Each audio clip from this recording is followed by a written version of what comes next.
자, 이번 시간에는 중계기와 자동화재 속보 설비에 대한 내용을 가지고 여러분과 같이 진행해 보도록 하겠습니다. 자, 먼저 중계기에 대한 내용입니다. 자, 중계기의 정의를 보시게 되면, 자, 감지기나 피형 발신기의 작동에 의한 신호 또는 가스 누설 경보기의 탐지부에서 발하여진 가스 누설 신호를 받아 이를 수신기 그리고 가스 누설 경보기, 자동 소화 설비의 제어반에 발신하며 소화 설비, 제어 설비, 그 밖에 이와 유사한 방제 설비의 제어 신호를 발하는 것이다. 그래서 일종의 이 중계기 같은 경우에는 신호를 중간에서 신호를 이렇게 받아서 이렇게 수신기 쪽에 보내주는 그러한 역할을 해주는 것이 바로 중계기라고 보시면 됩니다. 그래서 이 용어 그대로 중계, 어떤 중계 플레이를 하는 거죠, 그렇죠? 중간에서. 그래서 설비와 설비 사이에 중계 역할을 해주는 장치가 바로 중계기라고 보시면 되겠습니다. 그래서 화면에 보시면은 이게 중계기가 여러 가지 형태가 있어요. 여러 가지 형태가 있는데 그 중에서 하나만 이렇게 그림으로 한번 보여드리는 겁니다. 이게 바로 중계기가 이런 식으로 형태가 되어 있다는 거 참고하시면 되겠습니다. 자, 이제 중계기의 종류를 보시면 크게 두 가지로 나눌 수가 있어요. 그래서 집합형 중계기와 그리고 이제 분산형 중계기로 나눌 수가 있는데, 먼저 요 집합형 중계기 같은 경우에는 그 전원 장치를 내장하고 있어요. 바로 교류 220V 전원 장치를 내장하고 있으며 보통 전기 피트실 등에 설치를 하고 있습니다. 그리고 회로는 대용량, 그죠? 30회로에서 40회로 정도를 수용하고 있어요. 대용량이죠, 그죠? 있으며 하나의 중계기당 보통 두세 개의 층을 담당을 하고 있는 거죠, 그죠? 그다음 분산형 같은 경우에는 이제 전원 장치를 별도로 내장하고 있지는 않아요. 내장하고 있지 않지만 그 수신기의 전원, 이 수신기의 전원이 DC 24V죠, 그죠? 직류 24V예요. 수신기의 전원을 이제 이용하고 소화전함이나 발신기함 등의 내장해서 설치를 해주고 있습니다. 그리고 이제 회로는 되게 소용량, 5회로 미만, 그죠? 5회로 미만의 소용량으로 로컬 기기별로 중계기를 설치를 하고 있습니다. 그래서 집합형 중계기 같은 경우가 대용량의 회로일 때, 그러니까 대형 아파트, 그죠? 대형 아파트 같은 경우에도 이렇게 쓸 수가 있겠죠. 이렇게 해서 중계기의 종류는 크게 두 가지, 바로 집합형과 분산형이 있다라는 사실, 이 사실만 좀 알고 계시면 되겠어요. 자, 다음 중계기의 구조 및 기능에 대한 내용입니다. 자, 첫 번째 보시게 되면 전격 전압이 60V를 넘는 중계기 외함에는 접지 단자를 설치할 것. 이건 앞에서 전 시간에 설명했던 거랑 똑같아요. 전격 전압이 60V를 넘는 중계기 외함, 그 외함에는 이렇게 접지 단자를 설치를 해줘야 되고요. 그리고 예비 전원 회로에는 단락사고 등으로부터 보호하기 위한 퓨즈를 설치할 것. 그죠? 단락사고로부터 보호해주는 것. 그리고 화재 신호에 영향을 미칠 우려가 있는 조작부는 설치하지 아니해야 할 것. 그리고 이거 중요한 겁니다. 수신 개시로부터 발신 개시까지의 시간은 몇 초 이내다? 5초 이내다. 5초 이내. 이런 거예요. 그래서 만약에 발신기로부터 신호를 받았어요. 신호를 받고 나서 수신기에 신호를 보내는 데까지 걸리는 시간이 얼마? 5초 이내에 다 된다는 거죠. 5초 이내. 그죠? 5초 이내에 이러한 그 동작이 이루어져야 됩니다. 5초 이내에. 자, 다음 중계기의 예비 전원에 대한 내용에서는 여기에서는 이제 이거 있죠. 전압. 이 전압 값을 좀 기억하셔야 돼요. 자, 축전지의 충전 시험 및 방전 시험은 방전 종지 전압을 기준해서 시작한다. 이 경우 방전 종지 전압이라 하면, 자, 기억하셔야 돼요. 원통형 니켈 카드뮴 축전지는 한 셀당 1V.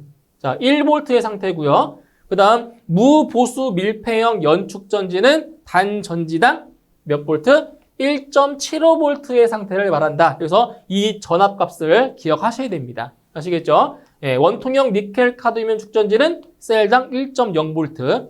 그리고 무보수 밀폐형 연축전지는 단전지당 1.75V라는 거. 이 두 가지 수치 암기해 두셔야 되겠습니다. 자, 다음 중계기의 설치 기준입니다. 자, 이 내용은 필기 시험보다는 이제 실기 시험에 조금 더 많이 나오는 내용 중에 하나죠. 중계기의 설치 기준입니다. 이거. 자, 세 가지가 있는데, 자, 첫 번째, 수신기에서 직접 감지기 회로의 도통 시험을 행하지 아니하는 것에 있어서는 자, 어디에 설치하냐? 바로 수신기와 감지기 사이에 설치를 한다는 거죠. 중계기. 그다음 조작 및 점검에 편리하고 화재 및 침수 등의 재해로 인한 피해를 받을 우려가 없는 장소에 설치할 것. 그냥 읽어보시면 되겠죠. 다음 수신기에 따라 감시되지 아니하는 배선을 통하여 전력을 공급받는 것에 있어서는 전원 입력 측 배선에 무엇을 설치한다? 전원 입력 측 배선에 과전류 차단기를 설치하고 해당 전원의 정전이 즉시 수신기에 표시되는 것으로 하며 상용 전원 및 예비 전원의 시험을 할 수 있도록 할 것. 이렇게 해서 중계기의 설치 기준. 이게 객관식으로 문제로 나올 수도 있겠죠. 그죠? 중계기의 설치 기준이 아닌 것. 이런 것처럼. 그래서 이 내용들을 읽어보시면 되겠습니다. 다음 중계기의 시험 항목입니다. 중계기의 시험 항목도 시험에 출제되기 쉽겠죠. 이런 것들. 그죠? 쉽겠죠. 그래서 중계기의 시험 항목 총 10가지의 항목들이 있습니다. 첫 번째 주의 온도 시험이 있고요. 반복 시험, 방수 시험, 그다음 절연 저항 시험, 절연 내력 시험, 그다음 충격 전압 시험, 그다음 충격 시험, 진동 시험, 그다음 습도 시험, 전자파 내성 시험. 이렇게 해서 중계기의 시험 항목에 어떠한 것들이 있는지 이 내용들을 암기를 해두셔야 되겠습니다. 그래서 시험이 이렇게 나오겠죠. 중계기의 시험 항목이 아닌 것은 무엇이냐 이런 것처럼 시험에 나올 수 있다는 거예요. 이제 그 다음 자동 화재 속보 설비를 보겠습니다. 자동 화재 속보 설비. 이 설비는 뭐냐면 바로 그 수신기 같은 경우에는 그 특정 소방 대상물의 관계자에게 화재 발생 사실을 알려주는 거잖아요. 그죠? 그런데 이 자동 화재 속보 설비는 바로 소방관서에 화재 발생 상황을 알려주는 거예요. 중간에서. 그죠? 그래서 여기서 이 정의를 먼저 보시게 되면 속보기. 속보기 뭐냐? 수동 작동 및 자동 화재 탐지 설비 수신기의 화재 신호와 연동으로. 그러니까 이 자동 화재 속보 설비는 자동 화재 탐지 설비와 연동하는 거예요. 연동해서 소방관서에 신호를 보내는 거죠. 그죠? 화재 발생 사실을. 연동으로 작동하여 관계인에게 화재 발생을 경보함과 동시에 어디에 보낸다고요? 소방관서에 자동적으로 통신망을 어떤 사항을 보여주냐? 당의 화재 발생 상황과 그리고 소방 대상물의 위치. 그러니까 화재 발생 상황과 그 소방 대상물의 위치를 어디에 알려준다고요? 소방관서에 알려준다고요. 누가요? 자동화재 속보 설비가. 그러한 역할을 해주는 거예요. 그래서 이것을 음성으로 통보해 주는 것이 바로 속보기입니다. 속보기. 그래서 이 속보기의 정의를 물어보는 문제가 출제된 적이 있어요.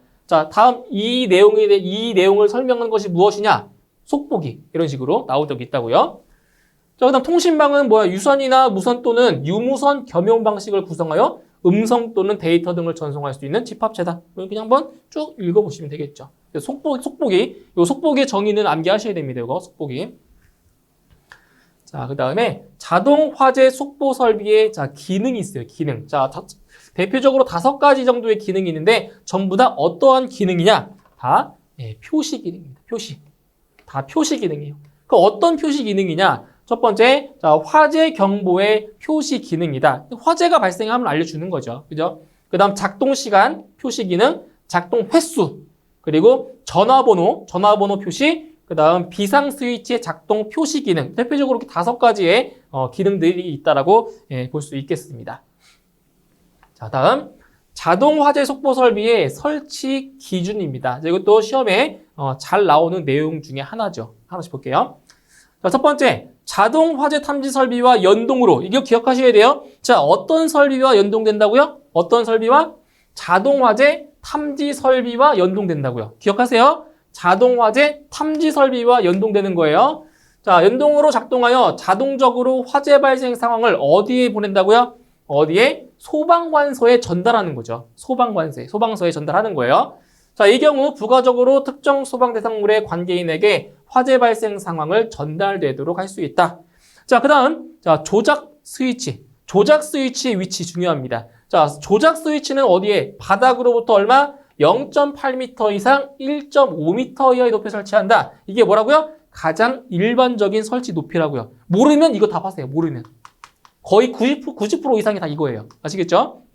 0.8m 이상 1.5m 이하의 높이에 설치를 한다. 그리고 속보기에는 소방관서의 통신망으로 통보하도록 하며 데이터, 또는 코드 전송 방식을 부가적으로 설치할 수 있다. 그리고 네 번째, 문화재에 설치하는 자동화재 속보 설비는 속보기의 감지기를 직접 연결하는 방식으로 할 수 있다. 그래서 이 문화재, 그죠? 목조 문화재 같은 경우에도 자동화재 속보 설비를 설치를 하게 되어 있어요. 반드시. 자, 그 다음에 이제 속보기의 구조 볼게요. 속보기의 구조. 자, 하나씩 볼게요. 자, 여기는 좀 가볍게 한번 쭉 읽어보시면 돼요. 하나씩 보면, 자, 부식에 의하여 기계적 기능에 영향을 초래할 우려가 있는 부분은 7, 도금 등으로 자, 기계적 내식 가공을 하거나 방청 가공을 하여야 하며, 전기적 기능에 영향이 있는 단자 등은 동합금이나 이와 동등 이상의 내식 성능이 있는 재질을 사용해야 한다. 그러니까 이런 것들은 그냥 보기로 나올 수가 있어요. 보기로. 그 다음 두 번째, 외부에서 쉽게 사람이 접촉할 우려가 있는 충전부는 충분히 보호되어야 하며 정격 전압이 또 나와 있죠. 60V. 그죠? 정격 전압이 60V를 넘고 금속재 외암을 사용하는 경우에는 외암에 뭘 설치한다? 바로 접지 단자를 설치한다는 거죠. 똑같아요. 그죠? 다음, 극성이 있는 배선을 접속하는 경우에는 오접속 방지를 위한 필요한 조치를 하여야 하며 커넥터로 접속하는 방식은 구조적으로 오접속이 되지 않는 형태이어야 한다. 그 다음, 자, 내부에는 예비 전원. 자, 예비 전원에는 어떤 것이 있냐? 바로 알칼리계 2차 축전지, 리튬계 2차 축전지, 그리고 무보수 밀폐형 축전지. 이것을 이제 예비 전원으로 쓸 수가 있다는 거예요.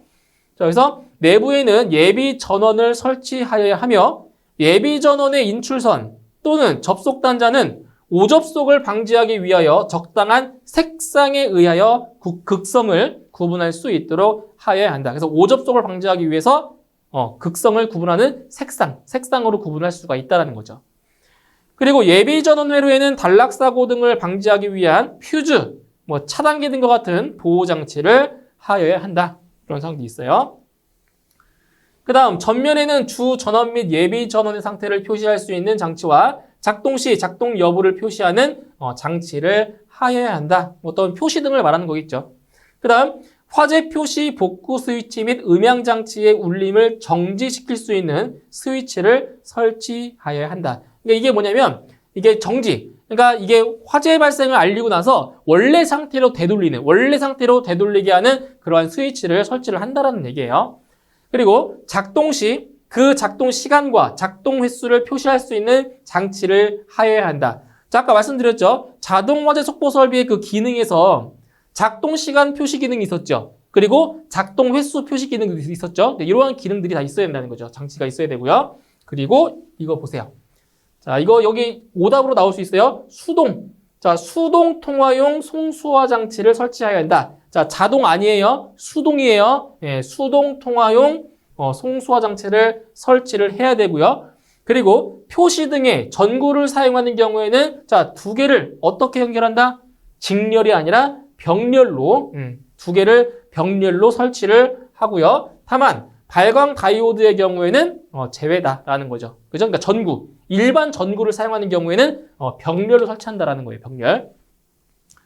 그 다음 속보기는 다음의 회로 방식을 사용하지 아니해야 한다. 그러니까 다음에 나와 있는 두 가지 있죠. 이러한 회로 방식을 사용할 수 없다라는 거예요. 어떠한 방법이냐? 접지 전극의 직류 전류를 통하는 회로 방식 사용할 수 없고요. 그리고 수신기에 접속되는 외부 배선과 다른 설비의 외부 배선을 공용으로 하는 회로 방식, 이런 경우도 마찬가지로 속보기 이런 회로 방식을 사용할 수가 없다라는 사항입니다. 그리고 속보기의 기능에 유해한 영향을 미치는 부속 장치는 설치하지 아니하여야 한다라는 내용입니다. 자, 그다음 자동화재 속보 설비의 외함. 자, 외함에 두께의 기준이 나와 있어요. 두께. 두 가지가 나와 있는데 강판. 자, 강판 외함. 강판으로 되어 있는 외함은 얼마예요? 1.2mm 이상이 돼야 되고요. 그리고 합성 수지로 되어 있는 외함은 3mm 이상이 돼야 됩니다. 그래서 이 외함의 두께 기준 이 두 가지 비교하셔서 암기해 두셔야 되겠습니다. 강판은 1.2, 합성 수지는 3mm다라는 거 기억해 두시면 되겠습니다. 자, 그 다음 속보기의 기능이죠. 속보기의 기능도 여기도 시험에 아주 잘 나오는 내용입니다. 자, 하나씩 볼게요.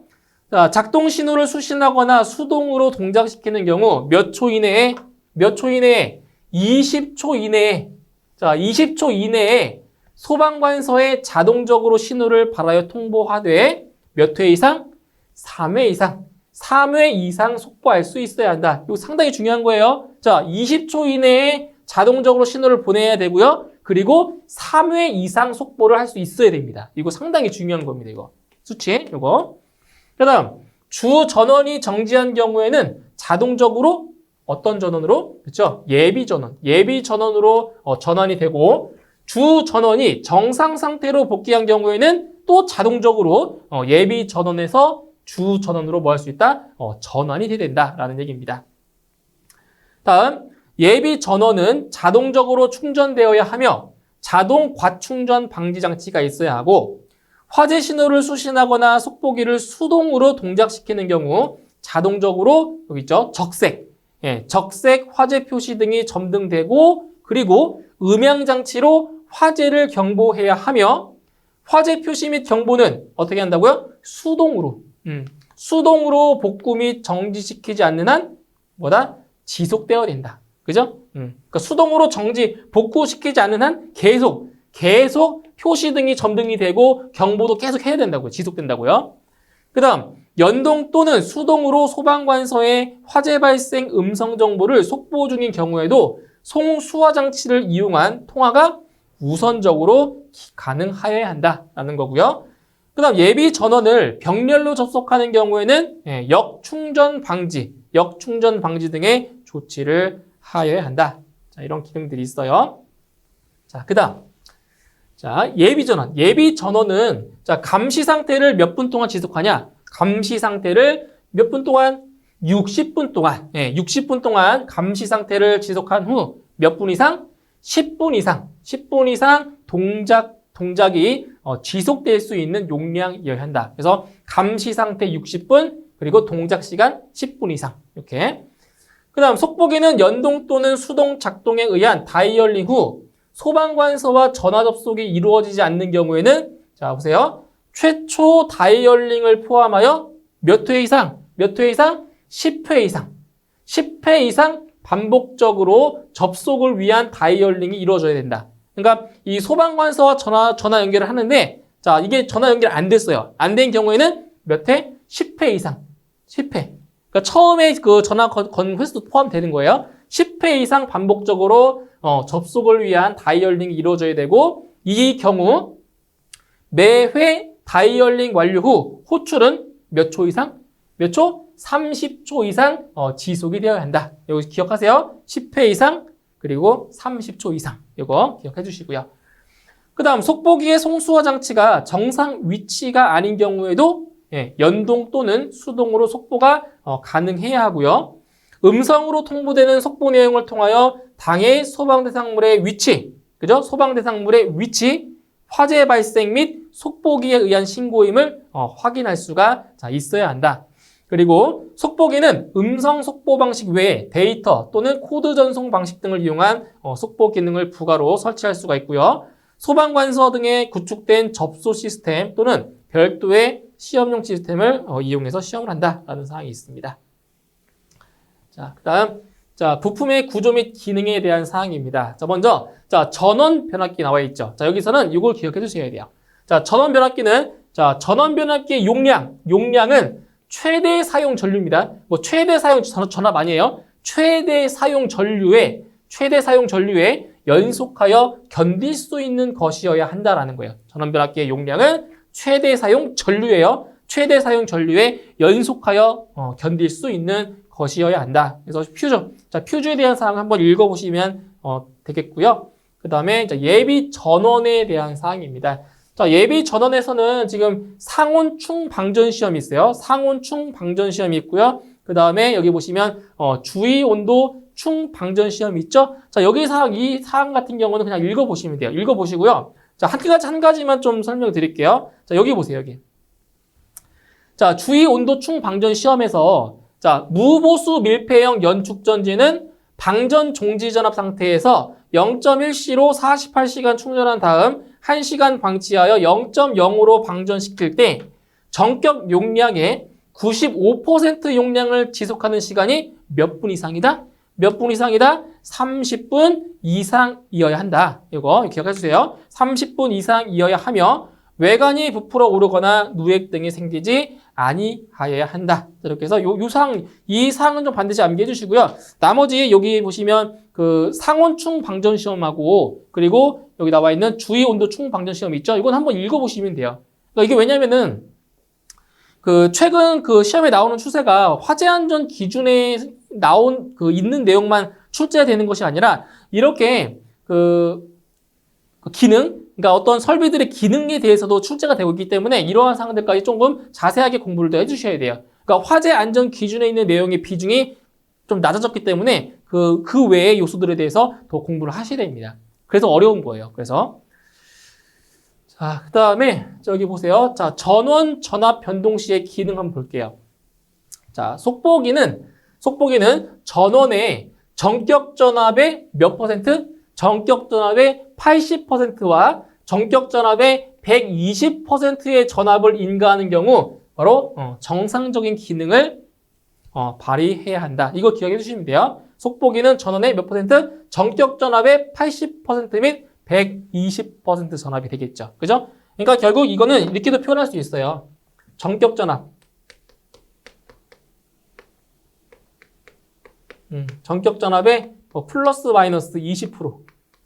똑같은 말이죠. 그죠? 그러니까 플러스 20%면은 120%를 말하는 거죠. 그리고 마이너스 20%면은 80%를 말하는 거예요. 그러니까 전격 전압을 100으로 놨을 때, 그죠? 100으로 놨을 때 플러스 마이너스 20% 위아래로, 그죠?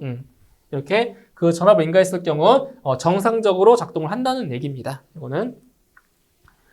자, 그다음 반복 시험. 자, 속보기는 전격 전압에서 1000회의 화재 작동을 반복 실시하는 경우 그 구조 또는 기능에 이상이 생기지 아니해야 한다. 그래서 자동화재 속보 설비의 그 반복 시험은 몇 회다? 1000회. 1000회입니다. 1000회. 그 다음 절연저항 시험입니다. 절연저항 시험. 이거는 이제 세 가지가 지금 나와 있잖아요. 세 가지. 그래서 절연된 충전부와 외암간에는 직류 500V의 절연 저항기로 측정했을 때 몇 메가옴 이상이다? 5메가옴 이상이다. 라는 거고요. 그리고 교류 입력 측과 외암간에는 직류 500V의 절연 저항기로 측정했을 때 20메가옴 이상이 나와야 되는 거고요.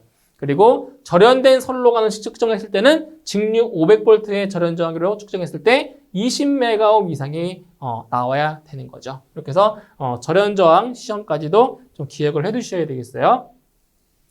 그 다음에 이제 절연 저항 시험과 같이 얘기할 수 있는 게 절연 내력 시험이죠. 절연 내력 시험인데 이것은 자 60Hz의 정연파에 가까운 시류 전압 몇 볼트? 500V. 자 500V의 교류 전압을 가하는 시험에서 몇 분 동안 견뎌야 돼요? 몇 분 동안? 1분간. 1분간 견디는 것이어야 하며 기능에 이상이 생기지 아니해야 한다. 자 그런데 전격 전압이 60V를 초과하고 150V 이하인 것은 몇 볼트? 예, 1000V. 1000V의 전압을 가해주고요. 근데 전격 전압이 150V를 초과하는 것은 그 전격 전압의 2를 곱해서 1000을 더한 값을 가해준다는 겁니다. 그죠? 그래서 일반적인 경우에는 시류 전압 500V입니다. 500V. 500V. 근데 만약에 그 전격 전압이 60V 이하인 경우는 몇 볼트? 500V를 가한다는 거예요. 500V. 그래서 60V를 초과하고 150V 이하인 경우는 1000V. 이 얘기죠. 그러니까 그 전격 전압이 얼마냐에 따라서 가해지는 전압이 다르다는 얘기예요. 그죠? 자, 그다음 속보기의 표시 사항입니다. 이것도 암기하셔야 돼요. 자, 속보기의 표시 사항. 자, 어떠한 사항들이 있냐? 보시면 첫 번째 품명 그리고 성능 인증 번호가 표시가 되어 있어야 돼요. 그러니까 속보기에 표시되어 있는 사항을 말하는 거예요. 그 다음에 제조 연도와 제조 번호가 써 있어야 되고요. 그 다음에 제조자의 상호, 주소, 그리고 전화번호, 그리고 주전원의 전격 전압, 그리고 예비 전원의 종류, 전격 전류 용량, 전격 전압 이러한 사항들이 바로 속보기 그 외부에 표시가 되어 있어야 되는 사항입니다. 이 사항들. 그래서 어떠한 사항들이 적혀 있어야 되는지 암기하셔야 되겠습니다. 이거. 자, 이제 마지막으로 이제 자동 화재 속보 설비의 그 설치 대상입니다. 이거는 이제 소방관계법규에 나와 있는 내용인데, 자, 이것도 그 세 번째 과목이 소방관계법규, 그죠? 그 과목에서 출제가 되고 있지만 간간히 이렇게 네 번째 과목에서도 출제가 되고 있는 내용 중에 하나입니다. 여기 보세요. 자, 자동 화재 속보 설비를 설치해야 되는 대상. 자, 어떤 것들이 있냐? 하나씩 볼게요. 업무시설, 공장, 창고시설, 교정 및 군사시설 중에서 국방 군사시설, 그 다음에 발전시설. 발전시설로서 그때는 바닥 면적이 얼마? 1,500제곱미터. 1,500제곱미터 이상인 층이 있는 것. 여기는 다 설치를 해야 된다는 얘기죠.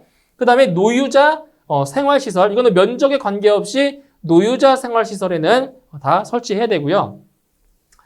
그리고 2번, 그러니까 노유자 생활시설에 해당하지 않는 노유자 시설로서 여기에 해당하지 않는 노유자 시설에 이게 들어가는 거죠. 그죠? 그러니까 이거 노유자 시설 중에 이건 제외하는 거죠. 이걸 제외한 그 노유자 시설로서 바닥 면적이 얼마? 500제곱미터 이상인 층이 있는 것 설치해야 되고요. 그 다음에 수련시설. 수련시설로서 바닥 면적이 500제곱미터 이상인 층이 있는 것. 그리고 자, 보물 또는 국보로 지정된 목조 건축물. 문화재, 그죠? 문화재를 말하는 거예요.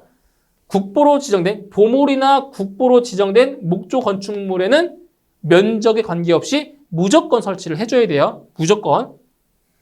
그 다음, 자, 근린생활시설 중에서, 자, 다음에 해당하는 시설들. 자, 어떠한 시설들이 있냐?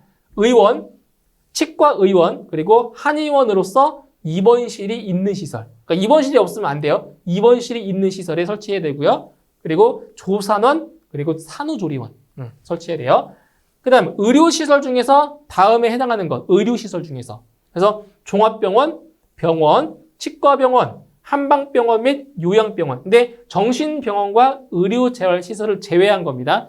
그러면 여기서 정신병원과 의료재활시설로 사용되는 그때는 바닥 면적 합계가 얼마? 그때는 500제곱미터 이상인 층이 있는 것만 해당이 된다는 거죠. 그리고 판매시설 중에서 전통시장, 그리고 1번에 해당하지 않는 발전시설. 발전시설 중에서 바로 전기저장시설. 그죠? 그리고 1부터 9까지에 해당하지 않는 특정 소방 대상물 중에서 층수가 몇 층 이상? 층수가 30층 이상인 것. 자, 이런 곳에는 자동화재 속보 설비를 설치한다라는 내용입니다. 자, 이렇게 해서 이번 시간에는 중계기와 자동화재 속보 설비에 대한 내용을 같이 알아보았고요. 자, 오늘 강의 내용 잘 정리해 주시고요. 저는 다음 시간에 다시 뵙도록 하겠습니다. 수고하셨습니다.